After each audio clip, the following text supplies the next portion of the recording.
बिस्मिल्लाहिर्रहमानिर्रहीम। अस्सलाम वालेकुम स्टूडेंट्स। आज हम चैप्टर नंबर 8 से अपना नेक्स्ट टॉपिक पढ़ने जा रहे हैं और टॉपिक का नेम है बीट्स।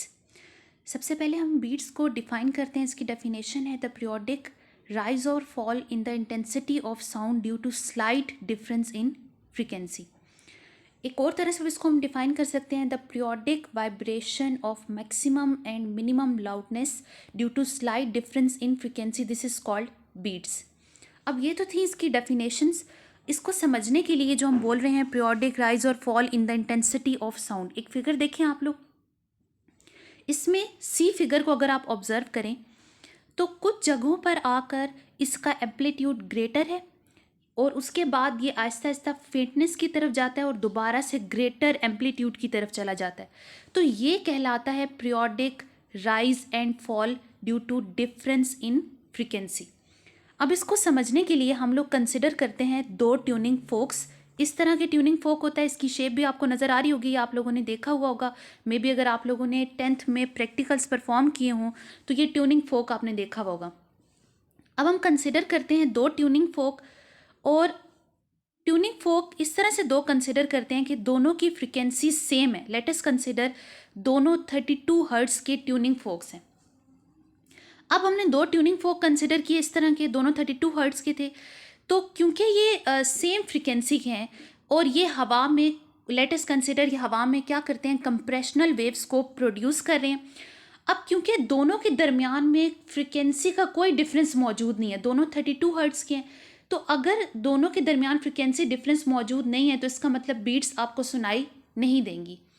फ़र्ज़ करें अगर इस ट्यूनिंग फोक में से, जिस तरह किसी एक में से, यानी दो कंसिडर किए हैं 32 हर्ट्ज़ के, तो किसी एक ट्यूनिंग फोक के एक प्रोंग पे अगर आप वैक्स लगा दें तो वैक्स लगाने से क्या होगा कि उसकी जो फ्रीक्वेंसी है वो पहले से कम हो जाएगी। लेट अस कंसिडर 32 हर्ट्ज़ थी पहले उसकी फ्रीक्वेंसी, तो वैक्स लगाने के बाद उसकी फ्रीक्वेंसी हो जाएगी 30 हर्ट्ज़। इसका मतलब अब एक ट्यूनिंग फोक हो जाएगा 30 हर्ट्ज़ का और दूसरा ट्यूनिंग फोक हो जाएगा 32 हर्ट्ज़ का। दोनों के दरमियान में 2 हर्ट्ज़ का डिफरेंस आ गया है। और एक और चीज़ हम कंसिडर करते हैं कि फॉर एग्जांपल ये कंप्रेशनल वेव्स प्रोड्यूस करने के बजाय, यानी कि ये लॉन्गिट्यूडिनल पैटर्न प्रोड्यूस करने के बजाय एक ट्रांसवर्स पैटर्न प्रोड्यूस करती हैं। और ट्रांसवर्स पैटर्न प्रोड्यूस करी हैं तो आप देखें कि कुछ जगह ऐसी हैं जहाँ पर एग्जैक्टली क्रस्ट के सामने है, वहाँ पर आपके पास मैक्सिमम एम्पलीट्यूड की वेव आ रही है। यानी दो वेव्स कंसिडर की, एक A B C, तीन फिगर्स हैं। पहली को हम P1 का नाम दे रहे हैं, दूसरी को हम P2 का नाम दे रहे हैं और तीसरी को हम सम कर रहे हैं। तो पहली वेव देखें, दूसरी वेव देखें। अब देखें यहाँ पर कुछ पॉइंट्स ऐसे आएंगे जहाँ पर क्रस्ट और क्रस्ट एक दूसरे के सामने आ रहे हैं। इन दोनों वेव्स को हमने सुपरपोज किए। देखिए सुपरपोज करने के बाद यानी कि सम आ रहा है दोनों वेव्स का, P1 प्लस P2 का, इसको हमने सुपरपोज किए तो आपके पास एक सी फिगर प्रोड्यूस हो रही है। अब इस सी फिगर को गौर से देखें तो कई जगहों पर आकर इसका एम्पलीट्यूड ग्रेटर है, यानी ग्रेटर वाइब्रेशन आ रही है, ग्रेटर एम्पलीट्यूड आ रहा है, लाउडनेस की तरफ आ रहा है, क्योंकि वहाँ पर क्रस्ट और क्रस्ट या ट्रफ और ट्रफ एक दूसरे के सामने आ रहे हैं। लेकिन कुछ पॉइंट्स ऐसे भी हैं जहाँ पर क्रस्ट और ट्रफ आपस में मीट कर रहे हैं, तो वहाँ पर amplitude due to damping effect, जो हमने उसके ऊपर वैक्स लगाई थी, हमने उसके एक जो ट्यूनिंग फोक लिया था उसके एक प्रॉन्ग के ऊपर हमने वैक्स लगाई थी, तो वैक्स लगाने की वजह से ड्यू टू डैम्पिंग इफेक्ट उसका क्या हो गया, उसकी वेवलेंथ कम हो गई। यानी अब दोनों की वेवलेंथ सेम नहीं रही है। पहले तो दोनों की वेवलेंथ सेम थी, तो अब दोनों की वेवलेंथ सेम नहीं रहेगी, तो सेम ना होने की वजह से तो आप देखें यहाँ पर क्रस्ट एंड ट्रफ एक दूसरे से मीट कर रहे हैं।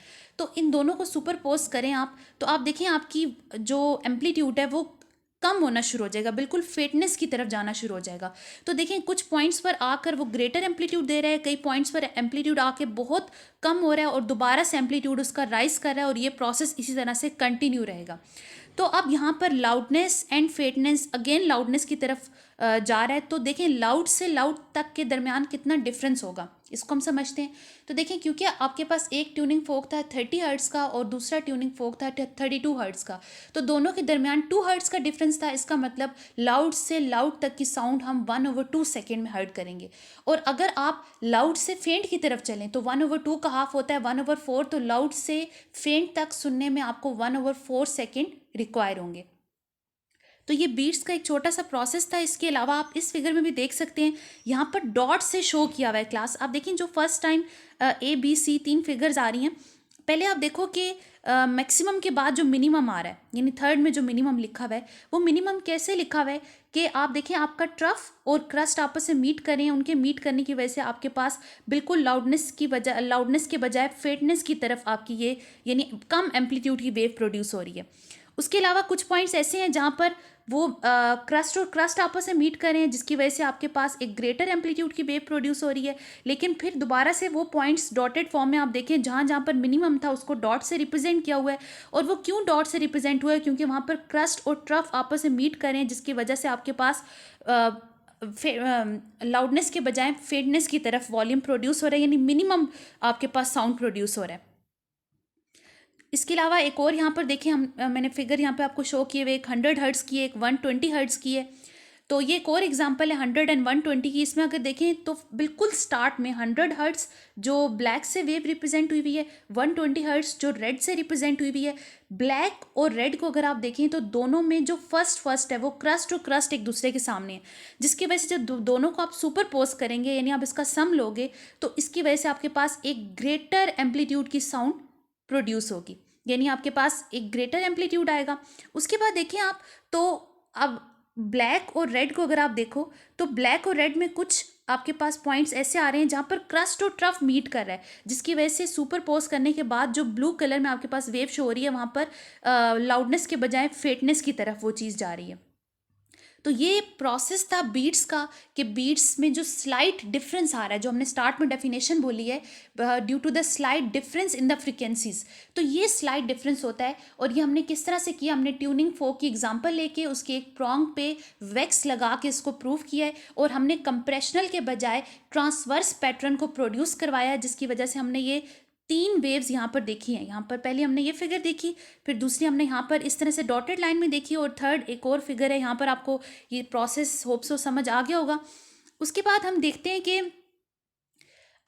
जो बीट्स की फ्रिक्वेंसी होती है पर सेकेंड, वो कैसे आप सुन सकते हैं? Number of beats per second is equal to the difference of frequency between two tuning forks. यानी कि अगर पहला ट्यूनिंग फोक आपने 30 का रखा हुआ है, दूसरा 32 का रखा हुआ है, तो दोनों के दरमियान 2 हर्ट्ज़ का डिफरेंस है, तो number of beats per second आप उसके अकॉर्डिंग ही हर्ट कर सकते हैं। और इसके अलावा अगर फ्रिक्वेंसीज का डिफरेंस ग्रेटर देन 10 हर्ट्ज़ हो जाएगा, तो फिर आप बीट्स को रिकॉग्नाइज नहीं कर सकते हैं। बीट्स का यूज़ कहाँ पर होता है? म्यूज़िकल इंस्ट्रूमेंट्स को ट्यून करने में। जिस तरह अगर आप किसी वायलिन की, गिटार की एग्जांपल ले लें, तो गिटार की स्ट्रिंग्स को टाइट या लूज़ करके किसी एक्सटेंडेड गिटार के साथ मैच करके आप उसको ट्यून कर सकते हैं। और जब आपको नंबर ऑफ पीरियोडिक राइज और फॉल सुनाई देगा, इसका मतलब कि वो ट्यून नहीं है। और जब आपको कोई पीरियोडिक राइज और फॉल सुनाई नहीं देगा, यानी आपको कोई बीट्स सुनाई नहीं देंगी, इसका मतलब कि आपके जो गिटार की स्ट्रिंग है वो ट्यून हो चुकी हैं। इसका मतलब इसके अलावा ये मेटल डिटेक्टर में भी उसमें भी यूज़ होता है। तो ये इसके कुछ यूजेस थे बीट्स के, और ये बीट्स का हमारा टॉपिक था।